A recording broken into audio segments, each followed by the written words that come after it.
You're standing before a door. You know you need to open it. You know that on the other side something is waiting for you. A project, a conversation, a change, a new chapter of your life. But even with the key in your hands, you hesitate.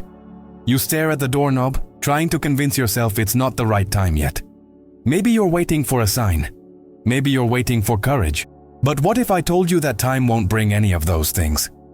What if I told you that this hesitation, this invisible brake keeping you from turning the doorknob, isn't laziness as you usually think, but fear? Fear of what you might find when you open it. Fear of what will happen if it goes wrong. Fear of what might even happen if it goes right. Procrastination isn't a moral failing. It's not a character flaw. It's an unconscious attempt to protect yourself. Yet, by trying to shield yourself from discomfort, you've been moving away from what matters most. Each time you postpone a decision, you reinforce the illusion that it's okay to wait.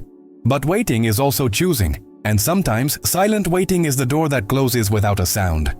Procrastination is like living in the hallway between two doors, the one to the past, which no longer serves you, and the one to the future, which still frightens you. It's living in a place where nothing truly begins and nothing truly ends. A place where life doesn't flow, it stagnates. And there you are, locked within yourself, calling this normality. But let's go back a bit. Let's understand how you got here. Because understanding the root is the first step to pulling it out. You've learned that to act, you need willpower. That discipline is a matter of wanting it. That it's just a matter of stopping procrastinating. But science and human experience show something else. Inside your brain, there's a region called the amygdala. It's what identifies danger, risk, threat.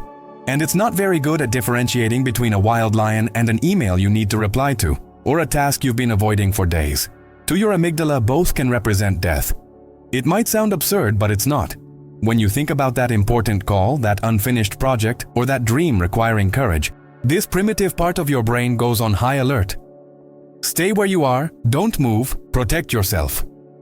And your prefrontal cortex, the rational part of the brain that should make conscious decisions, finds itself dominated by this irrational fear. The result? You self-sabotage. With elegant excuses, convincing justifications, and distractions cleverly disguised as productivity.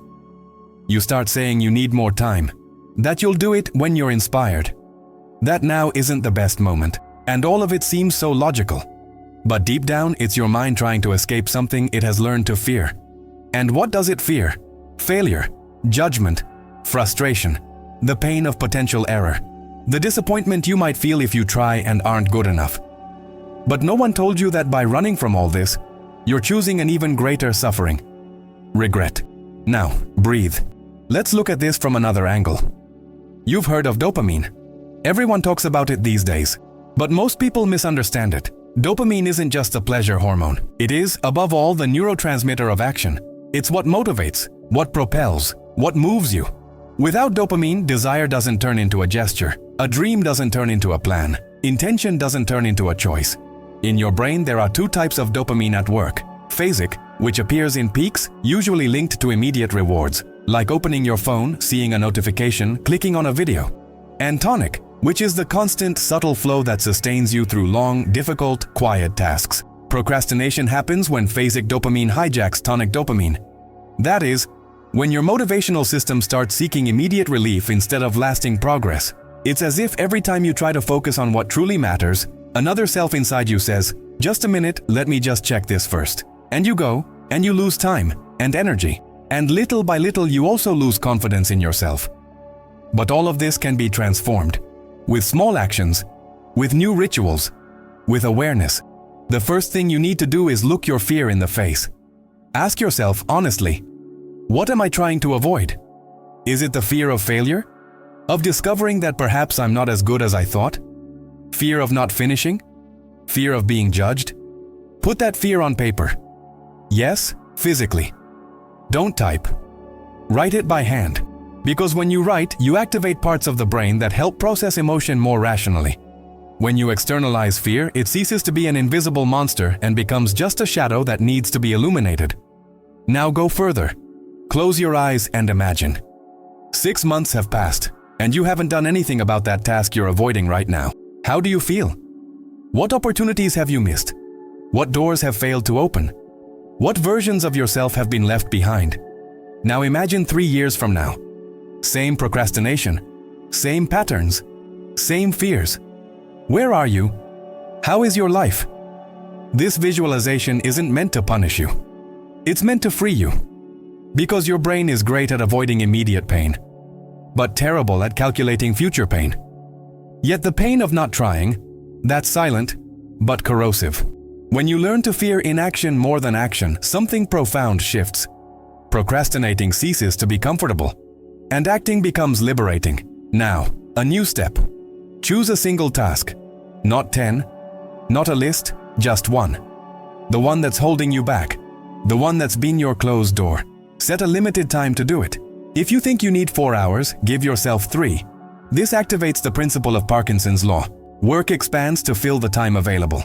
Meaning, less time equals more focus. Choose your reward, but choose it before you start, not after. Something small, concrete, enjoyable. An episode of your favorite show, a calm, hot bath, a walk, anything. As long as it only comes afterward. Your mind needs to learn to associate effort with future pleasure, not with immediate relief. Eliminate the saboteurs. Phone far away, tabs closed. Clean environment, like someone who decides to enter a temple and close the doors to the outside world. That's what you're doing, entering the sanctuary of your own transformation. And here's an important warning. Beware of perfectionism. It's one of procrastination's biggest disguises. It tells you that you need to be in the right moment, in the right mood, with the right tools. But all of this is just fear trying to sound like prudence. There is no ideal moment. There is the moment you decide to begin, even imperfectly, even stumbling. Start with 2 minutes. That's right, 2. Do the bare minimum without concern for quality. Just do it. Because what holds you back isn't the fear of doing it badly. It's the fear of starting. And now, the most important question of all. Why does this matter to you? What's the real reason? What lies beyond the task? What door does this task open? Perhaps it's not to disappoint someone you love. Perhaps it's to prove to yourself that you can. Perhaps it's to build the life your parents never had. Or perhaps it's just this. Not to die wondering, what if? This motivation doesn't need to be pretty, but it needs to be yours. Because when you connect your tasks to your purpose, procrastination ceases to be an option. It becomes a betrayal. You're standing before the door again. It's still there. It hasn't moved. Only you can turn the doorknob. Only you can walk through. The key? You already have it. It's always been with you. So, tell me, will you enter? What door in your life do you know you need to open, but keep postponing? Write it in the comments. Perhaps by writing, you'll already be turning the doorknob.